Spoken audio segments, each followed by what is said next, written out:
Hello, my name is Pete Warwick, and I am the Director of Facilities and Grounds for the Sun Prairie Area School District. I would like to give you a short presentation on the state of the Facilities and Grounds Department.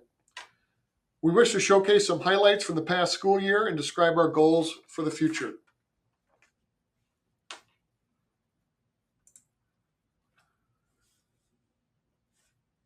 The mission of the Facilities and Grounds Department is always foremost in our minds. We take pride in the job we do and the services we provide to the students and staff and the community. Our three focus areas continue to improve and strengthen our department: customer service, integrity, and work as a team. The by the numbers section emphasizes the tall task that we have, but also the wonderful opportunity to serve others in a positive way.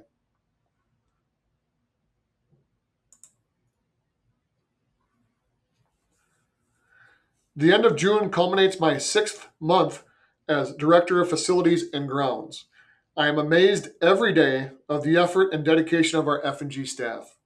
They are innovative, caring, hardworking, and take pride in what they do. Beth Patterson's last day as the F&G Administrative Associate will be Friday, 28 June. I want to personally thank Beth for her 19 years of service to the Sun Prairie Area School District and everything she's helped me with the past 6 months. She's been wonderful. She will truly be missed by many.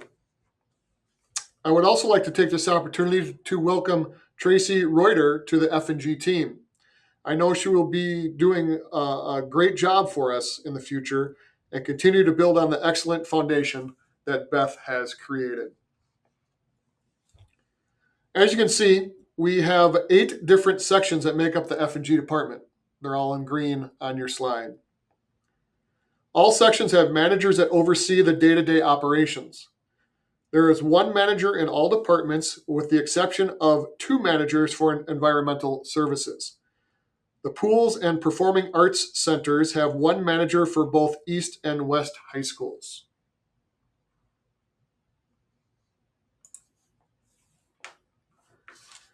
Environmental services started the year 23 staff members short of the required amount. Mark and Alex worked hard with recruiting and interviewing to meet the demands of our schools. With help from human resources, we are happy to say the department is only 3 staff members short of the amount needed. This year was the first year fully implementing the autonomous robotic scrubber program. The district purchased 1 scrubber for each middle school and 1 for East and West high schools. They run 5 days per week, and the results of their work can be seen on this slide. For the 2023-2024 school year, the scrubbers cleaned 3,237,160 square feet of floors in our schools. I expect this number will continue to increase after modifications to routes and the staff's familiarity with the system increases.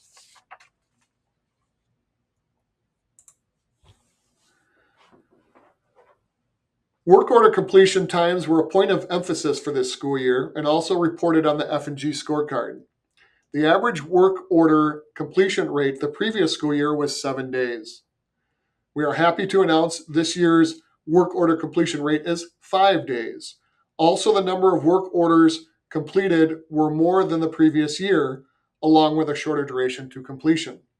I give all the credit to Wes and the maintenance team for this solid improvement. I have noticed the innovation of the maintenance department firsthand and would expect nothing less. Pictured here is a wall demo and finish work done by the maintenance team at Central Heights. Many districts would have to contract out for this work, but we are blessed to have a talented group that does quality work such as this. Some upcoming work and projects include additional security cameras at 3 elementary schools, adding remote unlock buttons to 3 elementary schools and Central Heights to enhance entrance security. Prairie View and Patrick Marsh main entrance and office remodel work will be completed this summer, along with adding boilers to the Bank of Sun Prairie Stadium to allow for in-floor heating. We are excited to be implementing a new maintenance management and work order system on 01 July after a lengthy and detailed search for a system that better suits our needs. Wes does a wonderful job managing all the irons in the fire, always with a smile on his face. He is one of a kind and a top notch maintenance manager.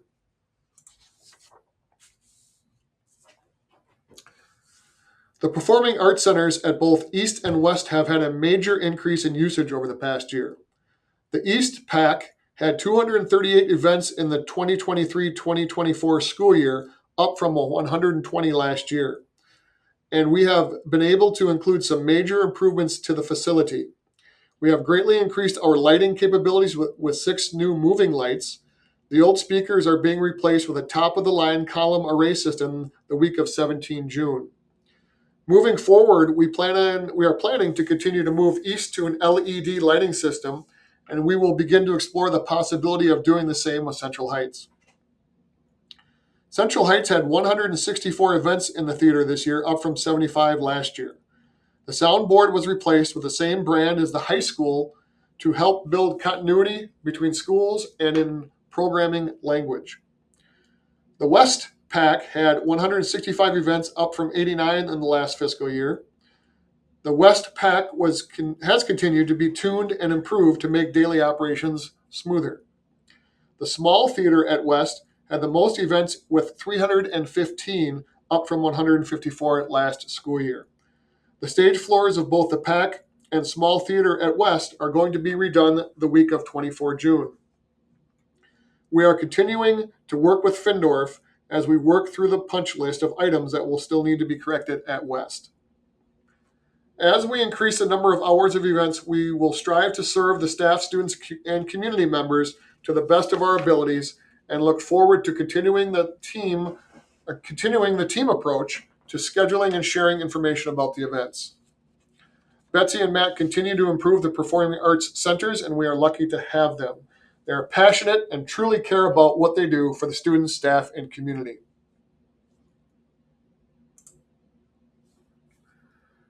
Between both pools, we had 24 swim meets this school year. East had 7 high school dual meets and 3 invitational meets. West had 8 high school regular meets and 5 club meets. During the school year, all high school Phi Ed classes came to the pools for a 4-day swim unit. 4 lifeguard classes that ran the full semester were offered. A water safety instructor class that has not been offered in a few years was offered again as a trial run. All 9 elementary schools brought in their 4th grade class for a 2-hour swim unit taught by the high school lifeguards. All 3 middle schools, 7th graders came to the pools for their swim unit. Adaptive students had the opportunity to swim every other day for the second semester at both pools. We had 5 boat regattas built out of duct tape and cardboard, 2 from high school classes, 2 from middle school, and 1 elementary. We offered water aerobics classes to staff at West last summer and at the East pool this past spring, hoping to be able to offer it to both pools this summer. We're having great luck with staffing. We are very proud of the staff that we have. We're able to offer a lot of open pool time for the community to come in and use both pools. We just started our summer swim lesson program. East has been troubled with bad air quality for a number of years, but with the help of industry experts, we are working to fix the problem. We will be installing a new UV filtration system this summer at East High School pool, along with other upgrades. West will have a small amount of work done this summer to fix some broken tiles and other blemishes. We are excited for West High School pool as it will be hosting girls swim conference and sectional meets this coming year, as well as the boys conference meet. It will be a great opportunity to show off the facility. We are working on a plan for next year to bring PPA students for a swim unit. They are the only school who does not use the pools, and we want to change that. We're also hoping to offer more community open pool time. Kirsten and Neil continue to do wonderful things for all pool users and have a great partnership with our community members. I expect even better things in the future from both of them.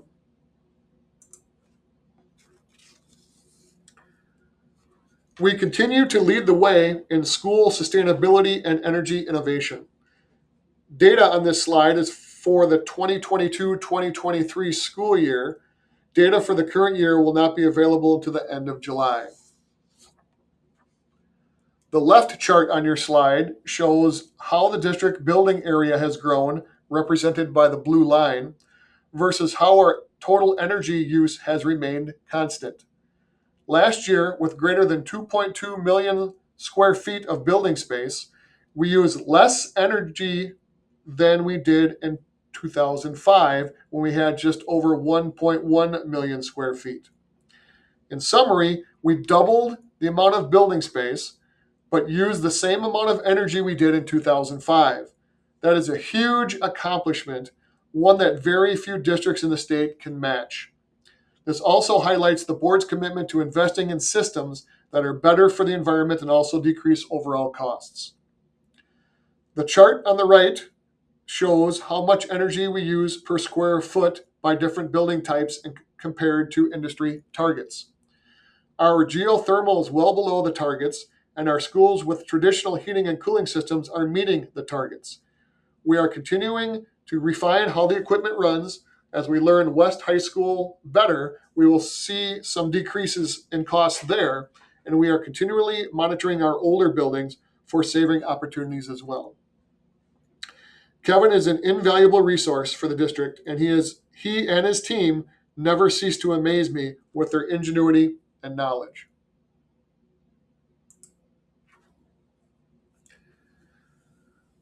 Now shifting to Operational Expectations 12, Facilities.